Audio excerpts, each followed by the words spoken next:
Assalamualaikum Football United. Yes, alhamdulillah Manchester United meraih tiket ke final setelah di leg kedua menundukkan Nottingham Forest ketiga kalinya di musim ini secara total ya. Karena di Liga sempat bertemu 3-0, lalu di leg pertama Carabao 0-3, dan kembali lagi di Old Trafford 2-0. Sudah cukup lama Manchester United, ya terutama setelah apa yang terjadi musim lalu, musim ini Manchester United berhasil meraih tiket ke final Carabao. Menurut gua, ya mudah-mudahan ini merupakan tanda kebangkitan ya dari Manchester United, dan tentu saja proses masih terus dilalui, masih harus dijalani lagi, perbaikan masih harus terus dilakukan. Oke, review pertandingannya. Formasi Erik ten Hag di luar dugaan menurunkan skuad terkuatnya di lini belakang, dengan Rafael Varane berduet dengan Lisandro Martinez, di kanan Aaron Wan-Bissaka, di kiri Luke Shaw, kiper yang ada rotasi ya, di mana David De Gea diganti oleh Tom Heaton. Nah, yang menarik adalah di depan Erik ten Hag memasang 3 pemain, Anthony, Garnacho, dan juga Wout Weghorst. Sementara di tengah ini ada Fred, ada Casemiro, dan juga Bruno Fernandes. Bahkan tadi di layout sebelum pertandingan, formasi yang ditunjukkan adalah bukan 4-2-3-1 tapi 4-3-3. Menurut gua ini ada variasi ataupun juga solusi yang ingin dicari oleh Erik ten Hag terkait dengan absennya Christian Eriksen, dan tentu saja disesuaikan strateginya dengan lawan yang dihadapi. Secara keseluruhan ini skuad yang kuat ya, walaupun sudah 3-0 di leg pertama, tapi pemain muda praktis hanya Garnacho ya kan, dan ya seperti gua katakan tadi, lini belakang juga memasang 4 pemain yang terkuat yang ada di Manchester United saat ini.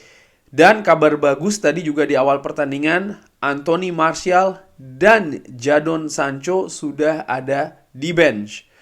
Di 15 menit awal main dengan dominasi, tapi menurut gua kurang tajam di sepertiga akhir ya. Dan juga banyak umpan yang gak akurat, utamanya end passing. Serangan juga di awal-awal itu lebih banyak dari sisi kanan. Bruno Fernandes, gue lihat juga tadi, menurut gue ya dengan amatiran, memang lebih banyak ke belakang di sebelah kanan dengan format 4-3-3. Sekali lagi ini adalah pola baru tanpa Christian Eriksen. Lini belakang solid, jadi serangan-serangan sporadis yang cenderung bisa dihentikan menurut gue oleh lini belakang ya. Dan sering juga serangan dari Nottingham Forest itu mentok di Casemiro. Yang menarik di posisi barunya, Bruno Fernandes ini nampak ada di mana-mana, di tengah, di depan, di belakang, di kanan, di kiri, sangat-sangat mobile dalam bergerak. Memasuki pertengahan babak pertama, sisi kiri mulai sering terlibat. Tusukan-tusukan dari Alejandro Garnacho, juga overlap dari Luke Shaw lebih sering dilakukan. Sebaliknya lini kanan ini yang menjadi menurut gue ya lebih sepi dibanding dengan awal babak pertama. Catatan gue di babak pertama, shot ini jarang dilakukan. Walau sirkulasi bola sangat didominasi oleh Manchester United, serangan sering putus di sepertiga akhir, tapi pemain juga nampaknya oke, ada beberapa kesempatan atau momentum yang berhasil diblok oleh Nottingham Forest, tapi variasi lain seperti shoot dari jauh mungkin ya, ini nyaris tidak pernah dilakukan. Di penghujung babak pertama ada crossing dari Casemiro yang menemui sundulan dari Wout Weghorst. Sayang masih kena tiang sundulan dari Wout Weghorst. Nah, di babak pertama ada yang ingin gue tunjukkan, yaitu adalah ini posisi rata-rata dari para pemain ya. Di lini tengah Casemiro seperti gue katakan sering memutus serangan dari Nottingham Forest sebagai jangkar. Sementara Bruno Fernandes dan juga Fred lebih di tengah dengan posisi yang agak sedikit lebih ke kiri, walaupun kecenderungannya itu tetap di tengah ya. Wout Weghorst agak ke belakang. Nah, sayap itu kanan dan kiri yang lebih maju ke depan, Anthony dan juga Alejandro Garnacho. Dan ini merupakan heat maps dari seorang Bruno Fernandes, posisinya ada di mana-mana. Memasuki babak kedua, menurut gua Manchester United main dengan pola yang sama dengan babak pertama. Artinya lebih mendominasi, hanya saja perbedaannya tempo lebih dinaikkan lagi, jadi tempo lebih tinggi. Ada momen penalti di awal-awal itu ya, Wout Weghorst yang menurut gua itu jelas dijegal di kotak penalti, tapi wasit nampaknya gua nggak tahu. Secara keseluruhan juga gua tadi melihat kinerja wasit tidak bagus, dan salah satunya penalti yang harusnya didapatkan sih oleh Manchester United. Wout Weghorst itu terlihat kalau menurut gua ya itu dijegal. Nottingham Forest juga tampil rapat di belakang, dan dengan naiknya tempo dari Manchester United, lalu juga lebih sering melakukan kombinasi 1-2 sentuhan di daerah pertahanan Nottingham Forest, dan juga melakukan penetrasi yang lebih berani, dan juga akurasi umpan yang lebih baik. Pelan-pelan ini bisa membuka beberapa momentum di kotak penalti Nottingham Forest. Peluang-peluang ini semakin didapatkan. Dan Erik ten Hag di menit ke-61 mengganti pemain ofensifnya ya. Jadi Anthony Martial ini masuk, Jadon Sancho yang dari bulan Oktober absen ini juga masuk ya, dan bahkan ketika sebelum masuk tadi ada momen yang cukup bagus antara Erik ten Hag dan juga Jadon Sancho, mereka senyum ya, itu menurut gue tanda yang sangat positif. Marcus Rashford juga dimasukkan. Gue melihat Erik ten Hag bukan hanya ingin merotasi, tapi juga ingin menambah ketajaman di lini depan. Jadon Sancho masuk, Bruno Fernandes ini ternyata bergeser ke kanan. Polanya berubah menjadi 4-2-3-1 nih menurut gue ya, dengan amatiran, dengan Jadon Sancho berada di posisi nomor 10. Dan akhirnya lewat transisi cepat berawal dari serangan Nottingham Forest yang gagal, Anthony Martial berhasil menjebol gawang Hennessy. Anthony Martial is back. Lalu tidak berselang lama ada kerjasama apik yang dijalin antara Martial, Sancho, Bruno, Rashford, diakhiri dengan sentuhan Fred. 2-0 bagi Manchester United berada dalam posisi yang sangat-sangat aman dan nyaman. Fred dan Martial ini dua pemain yang juga bikin gol di pertandingan Liga menghadapi Nottingham Forest di Old Trafford. Ketika itu gue saksikan langsung. Sobat Football United bisa cek di vlog ya di channel gue Football United. Erik ten Hag bahkan selanjutnya bisa melakukan rotasi di belakang dengan mengganti Rafael Varane dan juga Casemiro. Nah, yang unik menurut gue, Victor Lindelof nih nampaknya yang didorong agak sedikit ke depan, naik sebagai gelandang bertahan. Dan match selesai 2-0, agregat telak 5-0. Manchester United sangat dominan di pertandingan ini.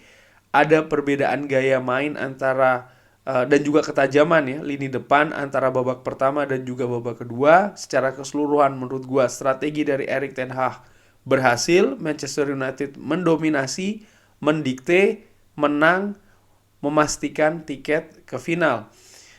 Secara statistik ini secara keseluruhan ya, bagaimana Manchester United secara ball possession betul-betul sangat mendominasi dengan 74% secara total ya. Luar biasa ini. Total shots 13/5. Dari 13 ini ada 6 yang on target dan 6 yang off target. Lalu passing akurasi juga Manchester United oke, ada di 87%. Sementara Nottingham Forest dibuat kesulitan oleh pressing ketat dari para pemain Manchester United. Akurasi passingnya buruk, hanya ada di angka 59%. Selain itu catatan gue ya, rotasi bisa dilakukan oleh Erik ten Hag. Ini bagus, artinya bisa mengistirahatkan beberapa pemain ya kan. Selain itu juga kabar positif tentunya, pemain yang absen Anthony Martial dan juga Jadon Sancho sudah kembali dengan permainan yang menurut gue oke. Anthony Martial bahkan mencetak gol. Akhirnya Manchester United berhasil ke final kompetisi domestik setelah terakhir kali itu di tahun 2018 di FA Cup di final menghadapi Chelsea dan kalah 1-0.